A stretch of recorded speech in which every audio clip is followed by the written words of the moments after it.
गुरु भक्ति योग। गुरु का ध्यान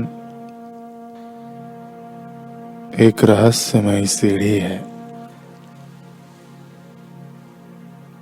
जो शिष्य को पृथ्वी पर से स्वर्ग में ले जाती है।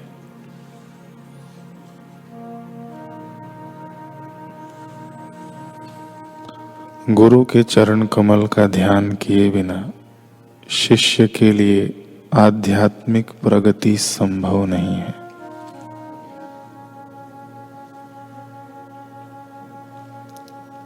गुरु का नियमित ध्यान करने से आत्मज्ञान के प्रदेश खुल जाते हैं। मन शांत, स्वस्थ एवं स्थिर बनता है और अंतरात्मा जागृत होती है।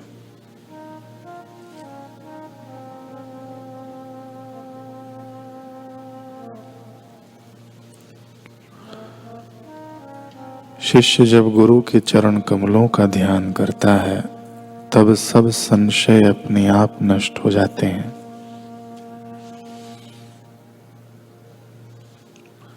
शिष्य जब गुरु की सुरक्षा में होता है तब कोई भी वस्तु उसके मन को क्षुभित नहीं कर सकती।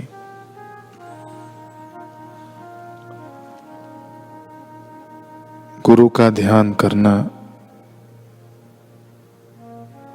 यह तमाम मानवीय दुखों का नाश करने का एकमात्र उपाय है।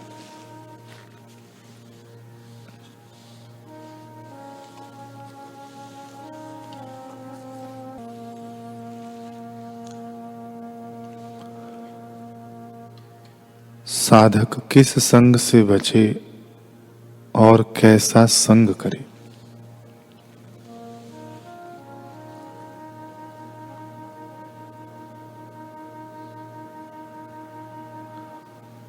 आत्मज्ञान पाया नहीं, आत्मा में स्थिति अभी हुई नहीं,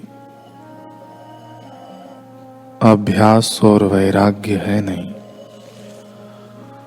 तो ऐसे साधक के लिए शास्त्रकार कहते हैं और अनुभवी महापुरुषों का अनुभव है कि हल्की वृत्ति के लोगों के बीच उठना बैठना साधक के लिए हानिकारक है।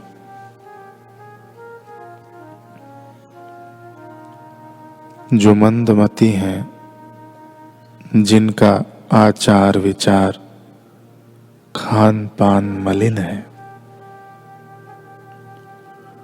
और जिनकी दृष्टि मलिन है, ऐसे लोगों के बीच वैराग्य वाले साधक का वैराग्य भी मंद हो जाता है और अभ्यास वाले का अभ्यास भी मंद हो जाता है। इसलिए हमेशा ऐसे पुरुषों के संग में रहना चाहिए जिनके संग से वैराग्य बढ़े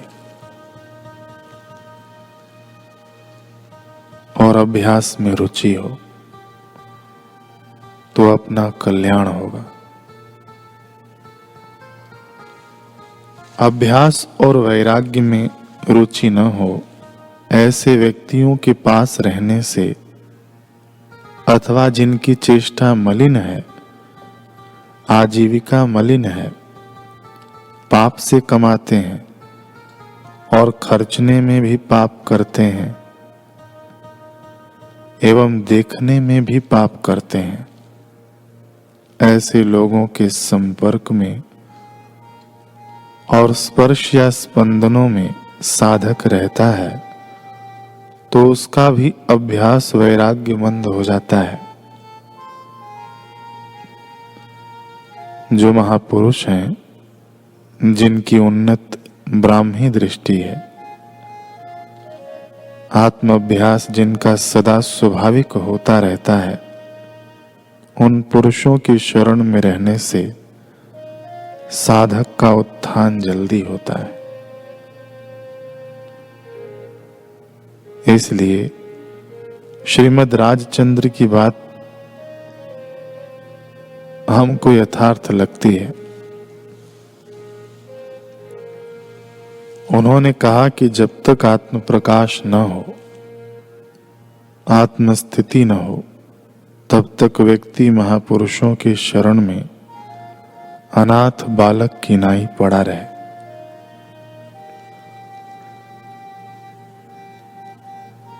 महापुरुषों की चरण रज सिर पर चढ़ाए, इसका मतलब यह नहीं कि पैरों को जो मिट्टी छुई उसे सिर पर घुमाते रहें। कहने का तात्पर्य है कि जैसे चरण रज उनके शरीर को छूती है, ऐसे ही उनके हृदय को छूकर जो अनुभव की वाणी निकलती है, वह शिरोधार्य करें। यह है चरण रज का आदि दैविक स्वरूप। आदि भौतिक स्वरूप तो पैरों को जो मिट्टी लगी वह है। श्रीमद् राजचंद्र की सेवा में लल्लू जी नामक एक साधक रहते थे। एक दिन लल्लू जी ने राजचंद्र जी को पूछा कि मैं घर बार छोड़कर, अपने पुत्र पत्नी सब छोड़ के और मिल्कियत का दान पुण्य करके यहाँ सेवा में लग गया हूं।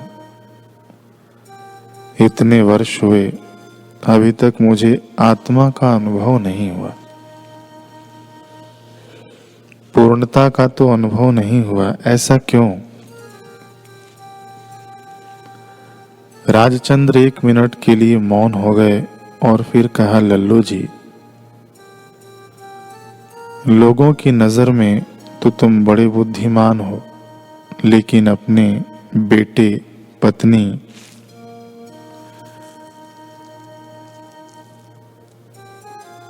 एक घर छोड़कर इधर कई घर वालों से कितना परिचय बना लिया है और कितनी व्यर्थ की बातचीत करते हो। 2-4 व्यक्तियों का संबंध छोड़ के कितने व्यक्तियों से आसक्ति वाला संबंध करते हो। एक घर की रोटी छोड़ के कितने घरों का, जिस किसी के डिब्बे का क्या क्या लेते देते खाते हो। तो अब तुम्हारी वृत्ति अभ्यास वैराग्य में तो लगती नहीं। वृत्ति अभ्यास वैराग्य में लगेगी नहीं और मलिन चित्त वाले लोगों के साथ ज्यादा संपर्क में रहोगे तो फिर आत्मानुभव कैसे होगा? हमारे चरणों में रहने का मतलब है कि हमारे संकेत को मानकर उसमें डट जाओ। बुद्धिमान थे लल्लू जी, तुरंत उनको अपनी गलती समझ में आई और लग गए अभ्यास वैराग्य बढ़ाने में।